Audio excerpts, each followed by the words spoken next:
Ketdimi? Endi menga qara. Sen mana savolga javob ber. Labbay. Jamiyatimizni qaysi yoshdagi, jabhasidagi odamlarga buni yaxshi yomonligini aytishim kerak. Sen oldin aytsang, o'sha odamlarga yo'q bo'ladi, yo'q bo'lmaydi deb beraman. Menga bu mashinani olib kirayotgan odamlar aytdiki, bu mashina off-road, yo'lsiz yo'llarga mo'ljallangan, lekin shahar ichida ham minsa bo'ladi. O'shani bitta tekshirib bersinlar dedi. Demak, hali pensiyaga chiqqan, o'g'ini yaxshi ko'radigan, sastoyательный odamlarga tunda muammosi yo'q. Bo'lmaydimi o'shani aytib. Bo'ldi, rahmat rahim. Patnoshkalari bor. Boshlanishi Yaxshi, a? boshlanishi yomon emas. Anaqasi ham bor, pilisosi ham bor. Ketdik. Boshlanishi. Yaxshi впечатление. Remenni sekin orqasiga tortib, mahkam sideniga siqib qo'yapti. Yutib o'taman bu. Ну, atmosfera qanaqa bunda o'tirganingizda? Juda baland. Xuddi ana bir uvaz mashina haydagan edim, o'sha uvazga o'xshab ketyapti. Endi hozir yurganda qolganini ko'ramiz endi. Xo'p, Hozir standartda faqat передний привод, oldi tortyapti faqat. Oldi tortganda ham xodi yengil ekan. Jasadiga nisbatan xodi yengil. Xodi yengil ekan. 46 yillik tajribamdan kelib chiqqan holda o'zimning fikrimni aytyapman. Men spetsialist emasman. Bu Xitoy mashinalariga standart formasidan mana bu elektronikasida foydalanildi. Hamma narsa bor. Hamma narsa. Navorotlarni nazarda tutasizmi? Navorotlarni nazarda tutaman, hamma narsa bor. Lekin endi xafa bo'lmaysizlar, bitta narsani aytib o'tishim kerak. Birinchi впечатление, mashina ozgina eniga ensizroq ekan. Nimaga desanglar, obzor degan narsa, mana bu ikkita stoykani bir-biriga yaqinligini ko'rsatyapti. Hozir sizga xalaqit qilyaptimi? Yo'q, menga xalaqit qilayotgani yo'q. Menga aytishgan narsalarni aytaman-da, mashina полный привод, krabovый xodi bor, mashina yonga yurar ekan. Keyin turgan joyida aylanadi ekan. Keyin maksimum lyuks qilishgan, mana qarang, alkantaralar ishlatgan, hatto mana bu cho'nchagini ichlarigacha koja qilgan.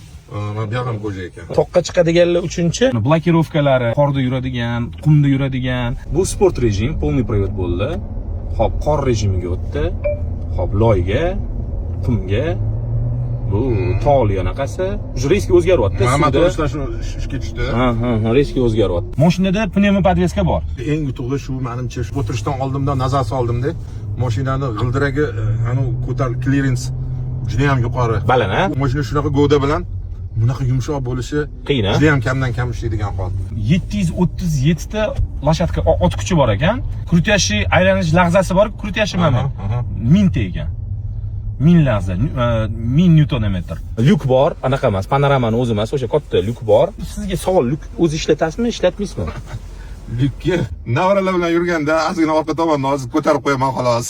Yo'qmasa men ishlatadigan joyim yo'q. Ko'p o'zbekistonliklar faqat lyukka bo'lish xohlar ekanda. Lekin ishlatmasang, siz ham shunaqa odamga kirasiz. Shunaqa. Lekin bo'lsa yaxshi, to'g'rimi? Bu yerda yorug' ham tushib turadi bir xil paytdachi. Mana yana bitta zo'r qiziq narsa. Agar men bu oynaga qoraytirilgan oynani surak tomon bo'lgan bo'lsa, lyukka ochib yuraver. Tashqaridan ko'rgan gayishni oynani qoraligini bilmaydi. Lavhaq. Chuqurdan o'tishini ko'ramiz mana. Men bitta o'shani do'q etib tushadigan chuqurni to'lab qo'ygan ekan. Katta yami. Qarang, o'tishini qarang. Endi bu hammasi pnevmopodveskani ishida. Pnevmopodveskani podushkasini ham ko'rdim-da, anaqasini. Juda katta. Kamaz mashinasimi? Men mashinasini kelmagan deb o'yladim men. Sezgan bo'lsangiz, orqa balon ham razvorot pavorot vaqtida qayladi. Nimaga menda diskomfort bo'lyapti dedim o'zim hozir rolga burilganda. U orqasi ham burilar ekanda. Orqani sudralib ketayotganga o'xshab tuyulyaptimi sizga? Yo'q, qanaqa o'zingni mashinangda yurganingda orqasini uzunligini hisobga olib burilasanda. Bunda qanaqadir o'zi boshqa narsa. Odamni bilmayman, hali biz o'zbeklar bunga moslashmaganmiz shekilli-da. Bu odamda qanaqadir bir ko'nglim ozganday bo'ldi-da, bu yangi mashinalarga. Tushunarsiz holat desa bo'ladimi? Men bilmadim, tushunarsiz holatmi, diskomfortmi, nimaligini bilmadim, lekin bu haligi avlodga, misol uchun kelajak avlodda odamlar busiz mashinasini tasavvur qila olmasa kerak. Chunki borgan sari mashinalar ko'payyapti, ko'chada mashinaning parkovkasi, keyin kichkina joyga mashinani tiqishga yoki aylanib chiqib ketishga rosa qulay narsa bu narsa. Osonlashadi. Hali biz unga odatlanmadik, hali biz uni bilmaymiz. Shuning uchun hozir bu haqda men biror narsa deyishim qiyin. Demak, siz ko'nikmaganingiz uchun noqulay tuyulyapti, aslida manfaatli narsa. Shunaqa demoqchisiz? Shunaqa. Raqobat degan narsa butun dunyoda bo'lishi kerak. Biz ham uzoq vaqt mobaynida O'zbekistonda ishlab chiqarib avtomobillarda raqobatni ko'rmadik-da. Majbur bo'lib oldik, majbur bo'lib mindik. Nexia mashinasini biri 6 yil yangi chiqqanda olgani borsak, bittasi turibdi военный. Mashinaning eshigini bir uradi, dang etib uradi, dang etib orqaga qaytib ketadi. Nima bo'lyapti desam, hozir oldim shu mashinani, eshigi yopilmayapti. O'sha shu mashinani olishga majbur bo'ldi shu harbiy. mana yumshoqligini qara. Kattaligi-chi? Kattaligi juda katta emas, baland. Baland, ha? Ha, baland.